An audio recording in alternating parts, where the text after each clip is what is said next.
So that means the screencast has started. Um,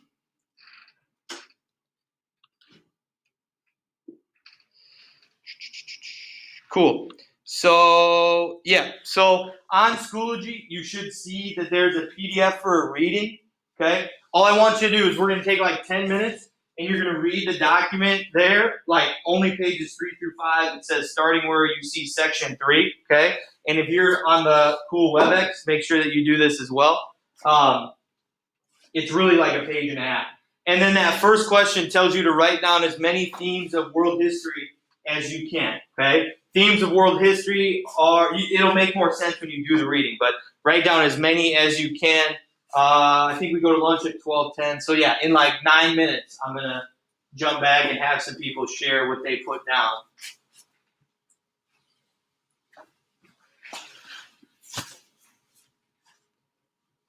So scroll down in that reading where you see section 3 or whatever. There's a title there. I don't want you to read the whole thing because that would waste your time. I only want you to read that part of it.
Anybody crazy amounts of confused? Good.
Oh, he did leave. Goodbye, sir. Okay. Let's see. I learned in our little Flipgrid video that quite a few people don't like to be called on randomly, which I do understand because that was probably me when I was in high school and middle school for sure, and even in college. But my hope is that eventually you'll get very comfortable. Hopefully by now you found out that I'm not the most strict type A kind of person teacher. So hopefully we can be comfortable and eventually have a lot of fun in here. So I'll take volunteers first, but I will call on some people at random if I don't get any. So who found something in there that they consider a theme of world history that they learned from reading that super cool, super interesting PDF thing?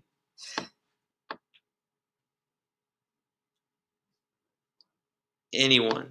All I need is one. Or one that you think. I don't know if this is right, but like culture interaction. Is that one? Yep, that was one. Was that yours, Cece? Forms of government, good. Kylie, I think you had your hand up in the back. Or no, I was wrong. Okay. Yes. Political and environmental structure. Yep, political, environmental. Caitlin? Integration. Say it one more time. Integration. Yep. Human environment interaction. Excellent. Those are all things that we would consider themes of world history, okay? It's ways that we can categorize different events in history. That's what the theme of world history means, okay? It's ways in which we categorize groups of people, civilizations, all that good stuff, okay? So now you're going to get in your note sheet to the part about this is really bright. The part about the Persia thing, okay, which was asked about before. Persia is just the acronym that we as a world history group of teachers decided fits really, really well with our themes, okay? All the themes from the article are under here, okay? I'm not saying that any of those are wrong. This is just where we broke it down. So, like, I think Cece said forms of government. That's political, right? That's a theme of world history. For us, it's just going to fall under political. Jaden said human environment interaction. That's going to fall under intellectual. It's going to fall under political. It's going to fall under social. Like, that's just going to be split up for us, okay? But this way, it gives us a nice acronym.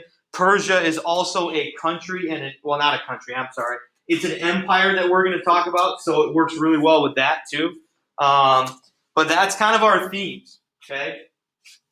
And we're going to do a lot of practice with these themes, and my notes are going to try and go off of these themes because the goal is for us to be able to look at a civilization or a group of people and break them down into these 5 or 6 things, okay?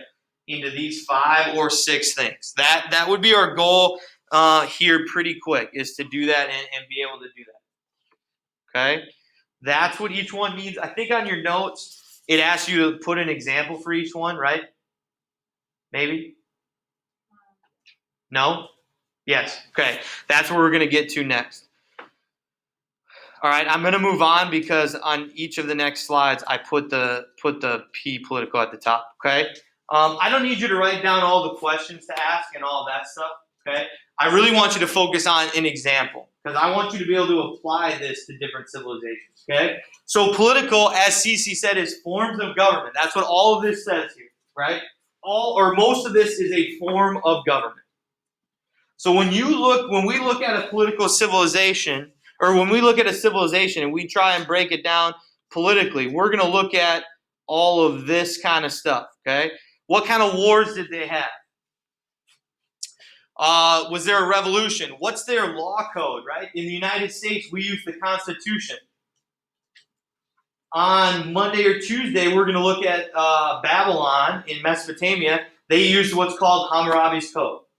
All right, similar. It laid out all the rules and regulations for the civilization, just a little bit different. Okay, the style of government. Was there an emperor that ruled? Was there a king that ruled? In the United States, we have that person called the president. They don't have complete rule or complete control, right? But that is the head of our country, basically. All right, so you can go all the way back to the first humans when there was like 10 people in a civilization. They had a leader. They had someone that they looked to, And now in the most modern countries in the world, the United States, China, etc., all those countries have a leader. They have a form of government. That's what it means when we talk about political. Keep losing. I forgot my cool clicker at home, and I keep losing my arrow. Okay, economic is the E. All right, economic. If you just want to put the money sign, that's basically what it is, right? We're going to look at different civilizations and empires and dynasties and this and that, and we're going to look at money. Okay, we are going to look at how do they make money. If you don't make money as a civilization, or you don't gain resources or grow resources, you're toast. 100%, guaranteed. Who in here has seen the show Lost? It's pretty old. No one's seen Lost. I think it's on Netflix. Basically, a plane breaks down. It's a really good show. The plane breaks down over the ocean and they land on a deserted island. Okay, those people would die if they didn't find resources. They found animals that they could kill. They found things that they could eat, different berries, crops, whatever. Okay, but what I'm trying to say is the kind of jobs that you do in your civilization, if you trade things, because trading brings in resources, trading brings in money. Okay, how does your society use its resources to make a little bit of money? Okay, that's what economics is. In the United States right now, we have a very diverse economy. People do all kinds of different things. If we ask everybody in this room, your parents probably do a wide variety of different things. Okay, in ancient times, most people were farmers, or they worked on the farm. Like they were the head of the farm, or they were the worker on the farm. Okay, so we've changed quite a bit, but we're still going to talk about economics. Religion. Okay, this is always the easiest one for people.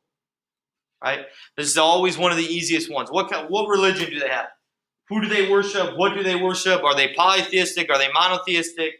Is it, Christianity, Buddhism, Islam, Hinduism? The list goes on and on, right? There's tons of different religions. Okay, what general beliefs do they have? Pretty easy.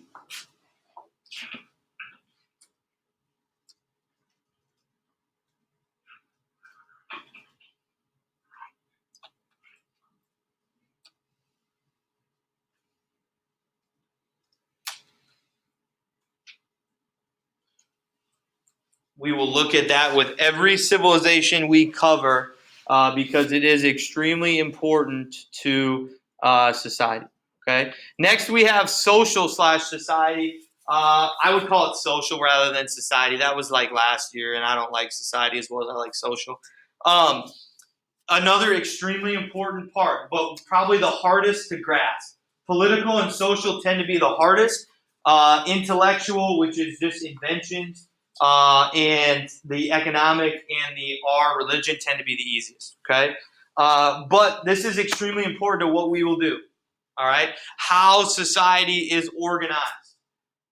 Like it or not, in the high school here, in the United States, in the world, from the beginning of time until now, has an organization to it. Okay, there is a social organization to it. It was more strict back then, right? It's a little more loose now, and people you don't have defined social roles like people used to. Okay, but there still is some sort of society or social pyramid. Okay, and so a lot of times we'll find that society is based on your job. Okay, what job you have. That still holds true today to some extent, right? I have a little bit more money and things and nicer things being a teacher, which doesn't make the most money in the world. If you think that, please don't go into teaching for that. Okay?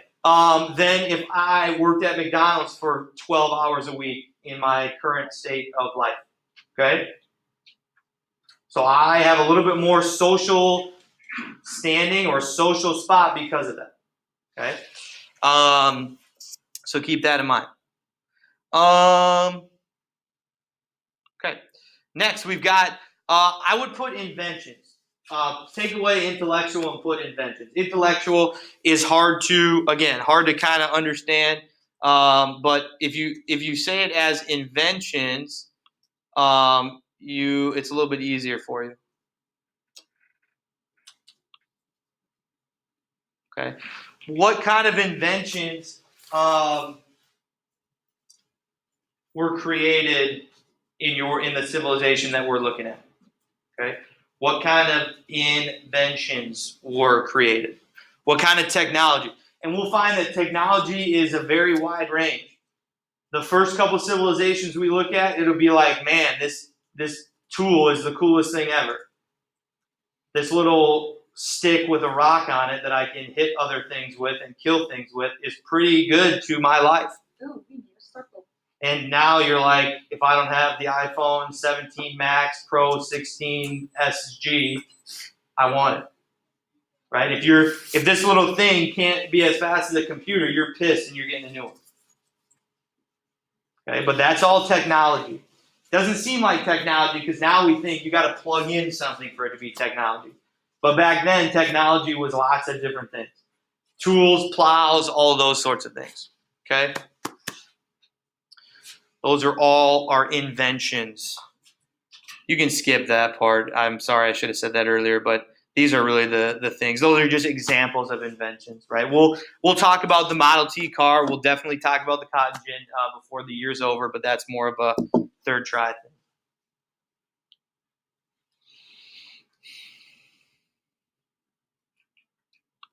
All right, we got like couple slides left. This is arts. I know it's spelled wrong on the top. That doesn't look like arts. Leave it as arts. I had it as aesthetic last year because that's what one of the other teachers had us do, and that was kind of cool. And it was like a foreign language to the students last year. They could never figure out A, how to say it, and B, what it means. So arts. What? They didn't know the word. That is correct. A lot didn't. Right. So arts is culture, right? So if you want to put in parentheses culture, that's what it is. That's why it's in all caps there. What culture do they have? And that's one of the most important, but behind economics, it's probably the most important part of a civilization, right? If you gain nothing but more appreciation for other cultures from this class, we have won. We have got a victory. Okay? Some of the cultures we'll look at are really cool, and some of them that we will look at, you're like, what are they doing? They're sacrificing other human beings for fun. Right? That's what this is right here. Okay? Usually I play a video, I couldn't find it, but this is ancient Rome. You probably heard about it in the Colosseum. They used to like throw people in there with lions, and the lion would battle the person, and whoever won, the winning was living, which is odd. But Your prize is you're not dead. that's what they did for fun. They packed that house with thousands of people to watch an animal annihilate a human being, or a human being annihilate an animal. And generally, it was the animal that won. Okay, but that's culture. What songs do they do? What language do they speak? What books do they read? What traditions do they have? Foods that they eat? Things, all that good stuff. I think we will get through this, so afterwards we can do one fun thing and one average thing. Okay? I think I want to skip that. Okay? For now, because you're going to practice it anyway, so I don't think we need to really do that, and I want to get through this before you guys go to lunch.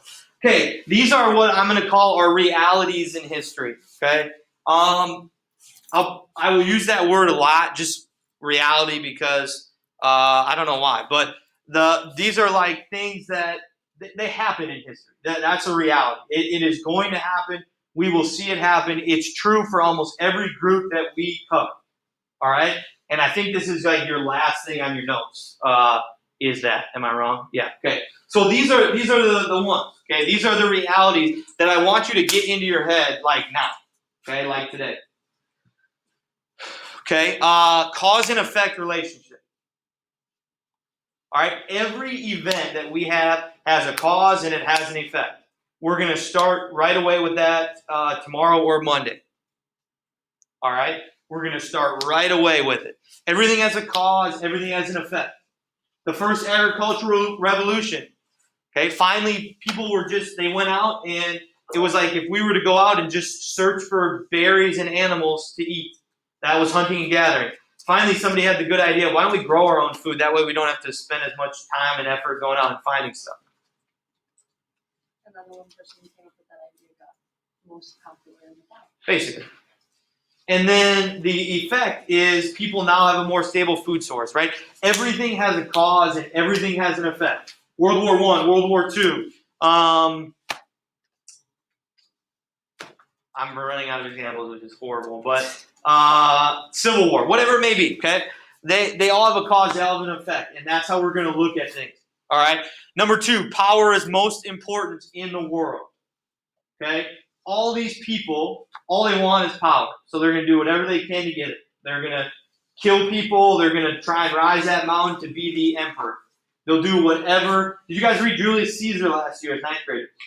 Or is that a 10th grade thing? I think that's a 10th grade thing, which is kind of cool. But basically, his buddy stabbed him in the back so that his buddy could be the new emperor. So everybody wants power. Okay, that's what everybody's gunning for, and that's why there's so much conflict throughout history. That's why people always get mad at each other. Technology is extremely important. Obviously, the more technology you have, the better off you are. That's just a fact in any place in the world. And then try and think about the things, the groups of people that we look at. Try and think of it as this mountain, Mount Everest right here. Right? This is Mount Everest. All right? And I'm going to try and convey that to you as we do notes. Because a civilization comes to life and we rise and we get to this point where we're as powerful as we can be. And then you start to slow down. Something turns it to come down and you decline, and then a new group of people starts over, and they climb that mountain to be the best, and then they fall off. Okay? It's why the United States is an extremely powerful country, but we've only been a country for 250-ish years, almost 50 years. Right? It's why places like the Roman Empire was the most powerful empire for 500-ish years, and no one could touch them. But eventually they declined, okay? Because somebody or something ruins it. There's always that one guy or gal that ruins it for everybody. Well, that's depressing. Okay, so it will happen. All right. So think of it like that, and I think it will help you to get a better gauge on these ancient civilizations. Okay. Is there one thing for you to do at the end or no? There's like a 1-sentence summary.